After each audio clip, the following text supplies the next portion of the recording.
On episode 16 of Dave Rothenberg's Giants Obsession, I sat down with Charlotte Carroll from The Athletic, and we broke down everything with the Giants and the Saints for this weekend. Welcome to Dave Hello. Giants Obsession. Thanks for joining us today. Thanks for having me on, and hope you can hear me. I'm outside. That's right.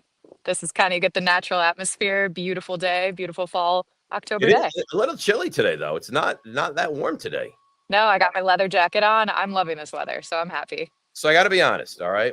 We've had a lot of guys do this. We had Jordan Manan on, who's a good friend of mine, but he joined us. We had Dan Duggan, who I know you work with at The Athletic. We had Pat Leonard. You by far are the one that is the prettiest face that we've ever had in that corner box there by a Thank you. long shot. I'm giving the credit to nature today for that one. I'm not Yeah. gonna put down the guys. It's all the nature background. All right, so let me ask you this. What's the feeling? This is a team that hasn't won a football game. I was asking, it might have been Dan the other day. I said, let's think about this because the Indy game they won last year was not even a good win. As a Giants fan, I wanted them to lose that game because I wanted to get the number one pick, and that took them out of getting the number one pick. So I think we determined the last time they won a game that fans were excited about winning was like week 5 against Seattle last season. So we're talking almost a full year since the Giants have pleased the fan base and won a game that the fans actually wanted them to win. What is the feeling inside that building in East Rutherford of we finally gave the fan base an important victory? Yeah, it was a relief. I mean, this is our first day back since the game on Sunday, so we'll get in the locker room later, kind of get a sense. These guys are really good about, especially after losses, which has been all too common over the last couple of years, of just putting that aside. It's on to the next. But I'm sure it'll be a little bit more active, a little bit more excitement. Not that that hasn't been the case, but definitely, they're riding a little bit of a high, and just like the sense of relief was palpable in the locker room on Sunday. You could just like, no matter who you were talking to, it felt really good for them to get that win, and especially the guys that have been here the last couple of years. It was a tremendous win. It really was. They needed to get it, and especially because they played well and they were in the game. Because week 1, they didn't play well. Offensively, they were terrible. Week 2 was a game they should have won, and they let it get away.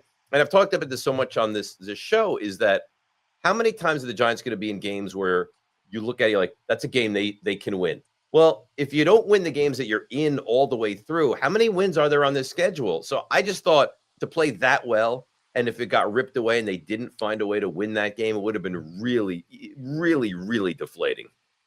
No, 100%. I mean, you walked into the Cowboys locker room, and that was the sense of just like they had that in so many different ways. They could have won that game, and that just didn't happen. So, to your point, if they walked out of Sunday without a win, when the defense had played so well, Abdul Carter's going off with 5 quarterback hits. Jackson Dart is, making it through, toughing it through a hamstring, being cleared of concussion protocol. If they couldn't have left that with a win, especially with the fan base there to support them, that would have been really, really bad. So you were there. Was the fan base, because it feels like the second something goes wrong with this team, the fan base is like, oh, here we go. And there's a lot of animosity. And I understand why there is. Was the with Hope, with Jackson Dart at quarterback, was it a different feel in the stadium on Sunday? It was. I mean, it's hard sometimes to tell because we're in the press box, so you don't always get a full grasp of like the crowd. You can hear it. It's not like, if you're out in an open air stadium or open air press box, like some of these facilities. But it definitely, I thought I heard more "Let's Go Giants" chants. I don't think I'm crazy to think that I heard that more throughout the game, and at like crucial defensive moments too. Like you're making a crucial defensive stand towards the end of the game, you hear that. They just seemed more intrigued, more excited. You're not getting booze. That was a big difference for the first time in a long time. I didn't hear any. So if you could get through a game without booze, I'd say that's an accomplishment at MetLife Stadium. I would agree with you. And for either of the local teams, if you can get through a game without booze, that's an accomplishment. What does the offense look like moving forward for you, sans Malik Neighbors? Because as great as the win was, and it was a great win, and the defense played well, and Dart was exciting, and you saw the Dable Dart relationship. It's like how excited the head coach was. But the one thing that's like, oh God, even in great moments, you get ripped away. Is that you lost your one playmaker on offense for the season? So moving forward, what do you think this offense looks like? Like, where do they turn for a big play? Yeah, I mean, it's kind of the curse of being a Giants fan, I guess, is like, one thing right, one step backwards. Unfortunately, with Malik Neighbors going down, what it looks like, we're going to find out. I mean, a lot more Darius Slayton, a lot more Wandale Robinson. They've been the number two, number three guys. We'll see if Jalen Hyatt can make an impact. He's had a really quiet start to his career, a really quiet training camp. We'll see if he gets in there, if they target him at all, if he's able to kind of step up and make a name for himself. Cam Scadaboo has clearly been a huge part of this offense already. Him and Dart are kind of like buddies connected at the hip already. So I wouldn't be surprised if we see more of that. We should not probably see Tyrone Tracy this week. He's not out there today at practice. So we'll see when he can get back there. But it's going to be a lot of, playing with the guys that they have for right now, and then see if they end up making a trade. If they pick up someone in free agency, just kind of see what they can pick up someone available off the street, what that looks like. I mean, the thing is, it stinks is that you were excited to watch Dart with a legitimate stud receiver and watch that chemistry build as, the remainder of this year, no matter how many wins it meant to get to, and then eventually into next season, and hopefully the team was going to be better. I don't think it like stunts the growth of Jackson Dart a lot, but it just means he doesn't have that weapon. Where's your overall take of what we saw from him? Like, is there reason for tremendous? Because it's hard to imagine that people are not tremendously excited about watching him week one, because he seemed to have that just. It didn't feel like the moment was remotely too big, and that's a rarity for a rookie quarterback. Yeah, he just looked calm and confident. He looked so Mm. ready to go. I mean, you just saw that from the first series. I mean, they go down and score, which is impressive in itself. And he had these moments throughout. Obviously, he's a rookie. He's going to have his mistakes, but watching him, that one where they're back down in the end zone and he's just kind of like gets out of the pocket and then he's got the hand motion to Slayton. I love that. To me, yeah, that was such a cool moment to see, because like that just looks like a quarterback who's got his stuff together Yep. and looks like he's ready. He's got the moment. You talk with his teammates after. There's no like fretting when Malik goes down. They're not talking about how he's like in panic mode or anything like that. They're just like, okay, on to the next thing. I think he was on the sidelines a little bit during that moment, talking with coaching staff, just trying to figure out what's next. If I'm remembering like what I saw through my binoculars and like what you're seeing. But this is a guy who's just like, he's been ready for the moment, and he's kind of been calm and ready since he got here. New York coming into is it's a different market. And as much as like you can try to be like, oh, it's an NFL team, it's all these same opportunities, you get faced with different things. And can he handle this? Can he handle the media? Can he handle the fan base? And so far, he's lived up to that challenge. Again, one game, it's very Right. early. I get There's it. so much, there's so many things that could go wrong, and you don't want to see that happen. But every step and kind of every part of the process, he's met and exceeded expectations, which is why he's starting Right. and That's why why he they took moved up over. to grab him as well in this draft. So a lot of people had said they're not going to make the change until Andrew Thomas is back and healthy, and he played the game against the Chiefs. I think it was like 28 snaps, something in that range. Did he come out of this past game, week 4, healthy and fine, and we're continuing to trend into we're past the point of massive concern around the left tackle? Brian Dable said he asked him how he was feeling. He said he's feeling good. So that's exactly what I hear. You don't want to hear he's got a setback. The big concern for him was like re-injuring and, yes, you don't want that to go poorly and kind of backstep. But so far, so good, which is exactly what you want to hear. Exactly what you want to hear. Is it easier in your mind on the offensive line to have a quarterback that's mobile? Because not only like his mobility, but the fact that like the RPO, there's a chance that it goes to Scadwood, there's a chance it stays. Like, I don't know, it just feels like to play with a quarterback that's, I mean, younger, more elusive, certainly, but also a threat to run would make it easier on an offensive line, which ordinarily is a very mediocre offensive line. Yeah, I mean, I haven't talked with them specifically about that. That's inspiring some of my locker room questions now. There you go. It's going to happen. You're going to leave this interview and you're going to go into the locker room and be like, all right, guys, here's what I'm thinking. Yeah, exactly what I want to know. Yeah.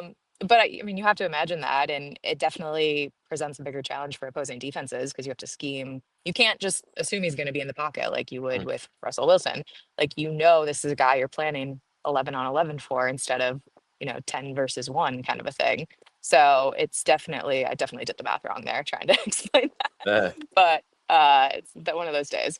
But no, he's definitely presents more of a challenge for opposing defenses.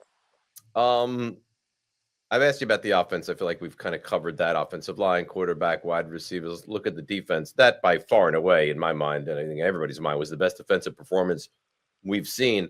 How much of it is, boy, these guys just played great? How much of it is the offensive line for the Chargers is all sorts of banged up and suffered injury during the game, not just like coming into the game? Yeah, a little bit of both, but this defensive line, defensive front has had its moments throughout the season. It just kind of all came together perfectly on Sunday, which is exactly what you want to see. Abdul Carter was back on the edge primarily and looked like a monster. His breakthrough game as a rookie, 5 QB Mhm. hits. I think they had 27 pressures as a whole as a front, which is insane.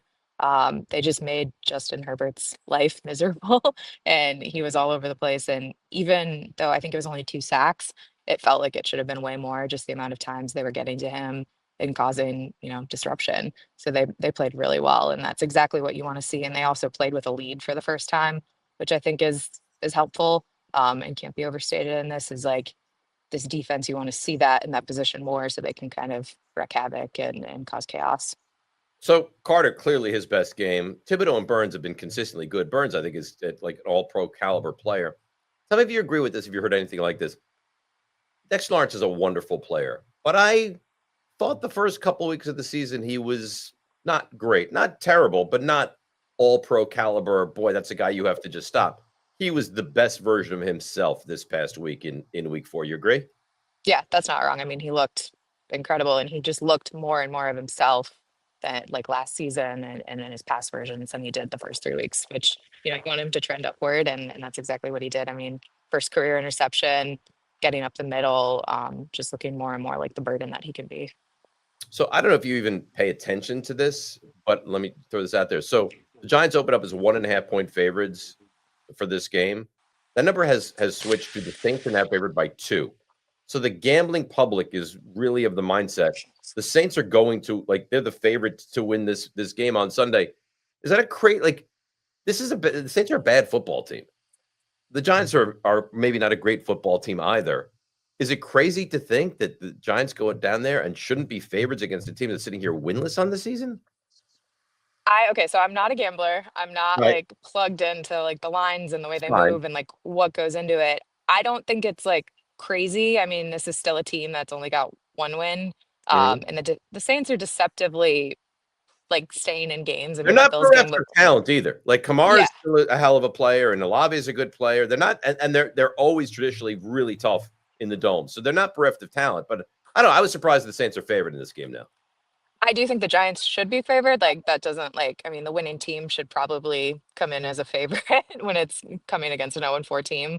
But then when you factor in, at home that they've been closer, that they had a Mhm. really strong game against the Bills, it forced I think Josh Allen into his first interception of the season, got some pressure back there as well. So, I mean, considerations, and it's going to be loud, and then I think that benefit is going to go to Always. him and or excuse me, go to the Saints, especially with a rookie quarterback. I mean, obviously Jackson Dart has made one start, but he's not had, that road start yet. Like that's going to be really interesting in that dynamic. We talked today with Brian Dable of just like the noise element too. I sound, that's kind of cliche, but it's going to be really loud in there. And if they can communicate effectively as an offense as they're going down the field when that's the case. So you talk with Dable often, and you talk with him today as well. Do you notice a difference? Is he like have a relief, like a massive sense of relief? Because this thing, I mean, this Giants fans are kind of at a point where it's like there's no more excuses. They don't want to hear anything about we were close, we were this, we were that. It's just constant losing, and you finally got to win. Do you sense in talking with him that he's like, all right, guys, at least for 1 week, the pressure kind of dials down a little bit? Yeah, I mean, he talked last week. This was his decision. He was very adamant using the word my Sure. decision over and over. So this was going to be, he lived and kind of died on the hill of going to Jackson Dart this early and at this point of the season.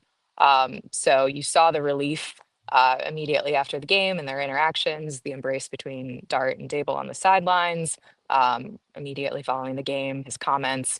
So there's definitely a sense of relief, but I mean, at the same time, it's just one game. So they're focused on this week and that kind of those wonderful moments from Sunday are now on Sunday, and they're focused on the Saints this week.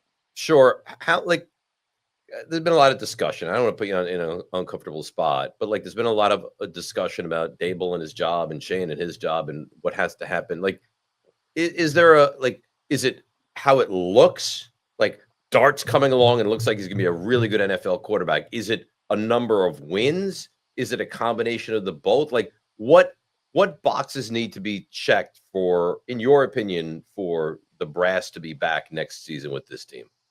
I think it's still kind of early to say. It's hard to get a read on that, like what that looks like. I mean, John Mara has repeatedly talked about, wanting success and he wants to just feel like the team's better than it was and like it's looked better. But at the same time, he did say at the end of last year, I'm running out of patience. Right. So what does that patience look like to ownership?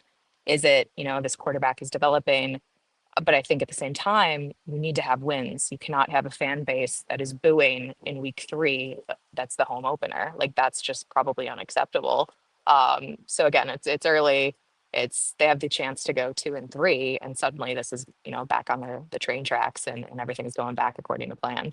Yeah, and then for their troubles, if they get to 2-3, then they get to have Philadelphia at Denver and then Philadelphia again. It's really a very, very nice, tidy, easy schedule they have come up. And that's the thing that's so daunting is like, most teams you look. I went through the Saints schedule before during the show, and it's like, they have Carolina twice. They have very winnable games.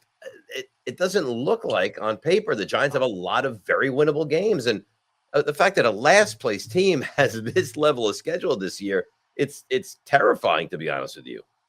Yeah, as a fan, you got to be looking at that, just like shaking your head since it came Mhm. out in May of just like there's no easy run. And that was the whole thing too with Dart. I'm sure you've talked about it ad nauseum of just like, when do you put this guy in and what's a good landing spot for a player with like no NFL experience? And it's like, do you want to put him on the road? Do you want to put him at home? Like, at what point do you feel good about like putting him in against the opponents that are upcoming? So it's just like no easy spot. He lived up to it, at least in his first kind of appearance. And I think that has to give you at least some confidence going forward. Again, the home Malik Neighbors absence really takes that and brings it down of like, what can this look like going forward? But at least he can handle the moment and rally his teammates a little bit to get that win and bring a little energy boost.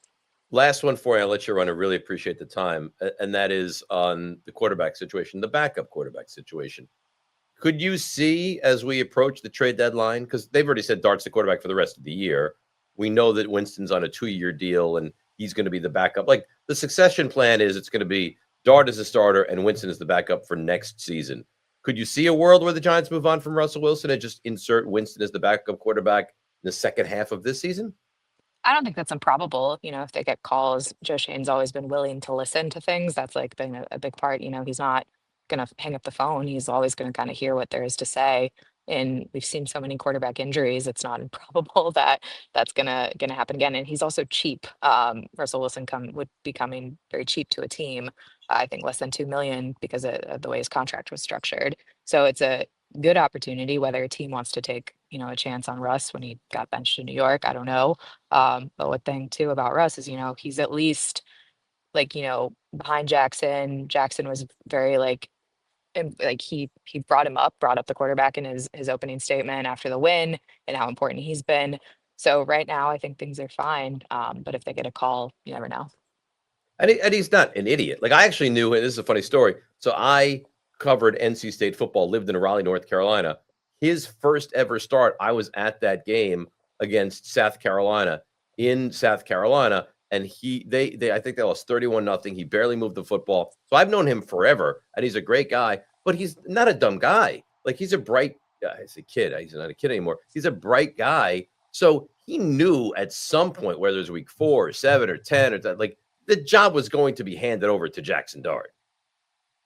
Yeah, no, I mean, it is kind of he came in here before they'd picked a rookie quarterback, before Jackson Dart was on the roster, him and Jameis. So I'm sure, I mean, that's gonna happen at some point. Can't say. I don't think I've talked with him about that exactly, but it is just the reality of the situation. He's someone who still wants to play and still believes he can kind of give it his all. So we'll see if that ends up being the case or if he ends up here for a little bit longer. All right. Well, listen, speaking of a little bit longer, I've taken enough of your time. I know it's a little chilly outside. You have to wear a Oh, jacket I love it. conversation. So get in there, talk to the guys, enjoy the week. I don't know how many wins they're going to get, but I'm sure it's going to be a real positive week around this facility. I appreciate you joining us, and hopefully you and I'll get a chance to meet in person one day. Yes, no, would love that. And I'm happy to be outside and talk Giants. Like it means I don't mean to be inside on a day like this. So I'm all There good. you go. All right. So from the Athletic, Charlotte Carroll, thank you so much, Charlotte. We'll talk to you soon. Thank you. So if you like that interview, check out this video or other interviews. And of course, as always, don't forget to subscribe.